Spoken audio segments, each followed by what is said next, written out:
देखिए, जो आज सुबह में यूएस ने ईरान के 3 या 4 न्यूक्लियर साइट्स पर जो अटैक किया है वो इंटरनेशनल लॉ का वायलेशन है, यूनाइटेड नेशन चार्टर का वायलेशन है, एनपीटी का वायलेशन है और ख़ुद यूनाइटेड स्टेट्स का जो संविधान है, आइन है, कॉन्स्टिट्यूशन है, उसका वायलेशन है। क्योंकि उनका संविधान आइन ये कहता है कि बग़ैर उनके कांग्रेशनल परमिशन के कोई उनका मुल्क, उनका देश जंग नहीं कर सकता।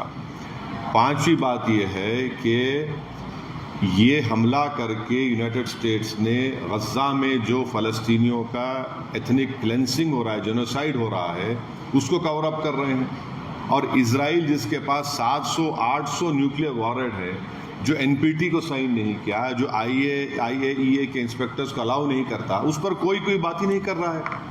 और छठी बात यह है कि मेरी बात लिख के रख लीजिए कि 5-10 साल में ईरान 90% यूरेनियम का एनरिचमेंट करेगा, 90% करेगा। अब नहीं रोक सकते ईरान को। ईरान एनपीटी से निकल जाएगा और एनरिचमेंट करेगा।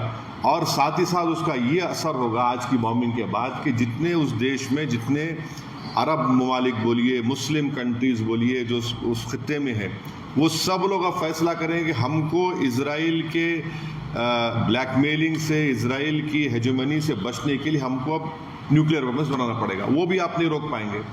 और अमेरिका के इंटेलिजेंस ने खुद कह दिया कि अब ईरान के पास कुछ नहीं है। तुलसी गबार्ड का स्टेटमेंट है। और सबसे अगर ये खित्ता, ये एरिया, अगर इसमें जंग शुरू हो जाएगी तो एक बात आपको समझने की ज़रूरत है कि 60 लाख से ज़्यादा भारत के नागरिक वहाँ रहते हैं। हमारे इंडियन कंपनीज़ का इन्वेस्टमेंट है वहाँ पर। वहाँ से हमारे नागरिक भारत को बहुत बड़ा फॉरेन एक्सचेंज भी जाते हैं। अनलाइक नॉर्थ अमेरिका के, वहाँ तो इनकम टैक्स भी नहीं लिया था उनसे। और आखिरी बात यह है कि क्या पाकिस्तान इसीलिए ट्रंप के लिए नोबेल पीस प्राइज़ का डिमांड कर रहा था कि पूरा उस खित्ते में जंग शुरू हो जाए? क्या इसीलिए उनके जनरल जाकर लंच खा के आए थे वहाँ पर कि पूरे इस इलाके में आग लग जाए, जंग शुरू हो जाए वहाँ पर?